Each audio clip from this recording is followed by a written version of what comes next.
Nos metemos en el último bloque de nuestro programa con más de la Agroactiva 2023. Estuvimos hablando con Juliano Perelli de New Holland porque una de las novedades que trajeron fue, y hablando un poquito enganchado con lo del bloque anterior, ¿no?, un tractor que funciona a biometano. Bueno, vamos a conocer un poquito más detalles de la planta impulsora, de cómo surge el proyecto, la idea de un tractor impulsado específicamente a gas. Sim, esse é um projeto que nós se trabalha já desde 2013 em sempre buscar uma condição mais de energia limpa.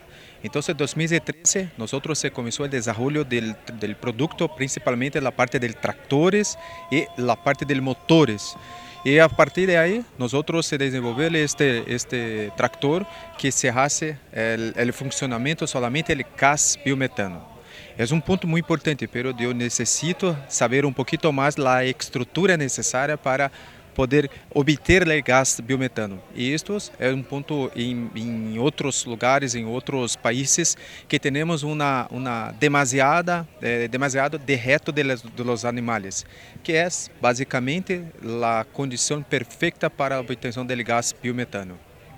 Que estrutura justamente hay que tener para que este equipo funcione correctamente? Perfeito. É necessário ter a parte dele derreto, a parte principal dos animais ou do engenho de canha. Também temos muitas condições boas para fazer isto.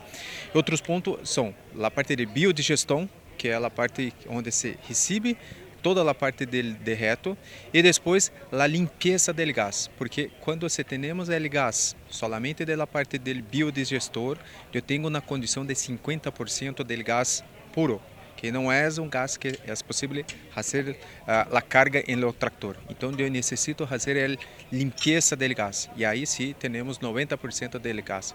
Depois que eu tenho toda a parte da estrutura e a limpeza do gás, é possível fazer a carga do gás no tractor.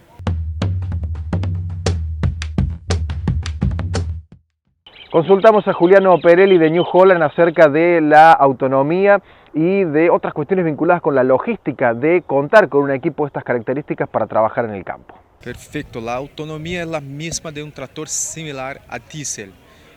Esse é tractor que nós temos, a condição do torque, consumo e potência, a mesma condição do torque, consumo e potência de tractor a diesel. Esse foi o nosso maior desafio. Então, toda a estrutura do diesel se passa para a estrutura do gás. E a autonomia é essa. Se eu tenho o consumo de 1 litro de diesel, eu tenho o consumo de 1 metro cúbico de gás. A diferença está basicamente no preço, no custo. Quanto me custa 1 litro de diésel, cuánto me custa 1 metro cúbico de gas. Tanto en Brasil como en Argentina hay mucha distancia que recorrer, ¿no? ¿Se puede pensar en equipos móviles para el suministro del biometano? Sí, ese es el principal punto, porque el tractor agrícola es diferente de camiones. Camiones se tienen una rota para hacer la carga en la gaseo, y esa es la parte urbana. Pero la parte agrícola tenemos una distancia muy grande entre la parte del abastecimiento hasta la parte de trabajo en el campo. Entonces tenemos que tener el transporte con empresas parceras, empresas que se hacen todo el transporte, las condiciones del gas, la donde se fabrica el gas, hasta llevarlo al gas al trabajo del campo.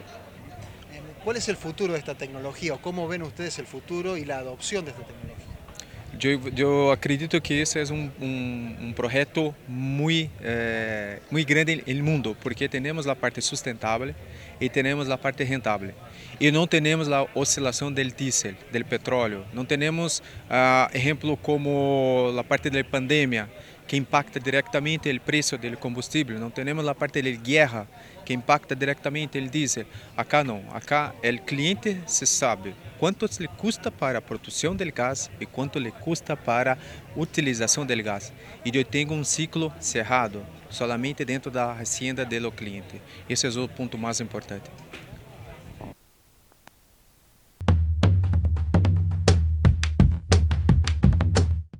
Final para esta edición de nuestro programa. Nos vamos a estar reencontrando la próxima semana. Que la pasen bien.